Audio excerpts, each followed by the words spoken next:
നടനും സംവിധായകനും കാസ്റ്റിംഗ് ഡയറക്ടറുമായ രാജേഷ് മാധവൻ വിവാഹിതനായി. അസിസ്റ്റന്റ് ഡയറക്ടറും പ്രൊഡക്ഷൻ ഡിസൈനറുമായ ദീപ്തി കാരാട്ടാണ് വധു.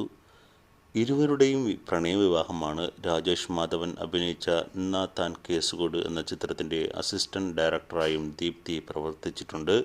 കാസർഗോഡ് കൊളത്തൂർ സ്വദേശിയാണ് രാജേഷ്. പാലക്കാടാണ് ദീപ്തിയുടെ സ്വദേശം.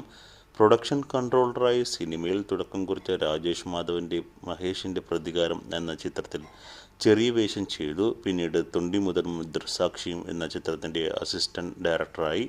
നിരവധി ചിത്രങ്ങളിൽ അഭിനയിക്കുകയും കാസ്റ്റിംഗ് ഡയറക്ടറായി പ്രവർത്തിക്കുകയും ചെയ്തിരുന്നു. കനകം, കാമിനി, കലഹം, 18+, നീല വെളിച്ചം, മിന്നൽ മുരളി തുടങ്ങിയ സിനിമകളിൽ ശ്രദ്ധേയ വേഷങ്ങൾ ചെയ്തു. പെണ്ണും പൊറാട്ടും എന്ന ചിത്രത്തിലൂടെ സംവിധായകനാകാനുള്ള ഒരുക്കത്തിൽ കൂടിയാണ് Rajesh. Indian police force, Dahaad, Sithara,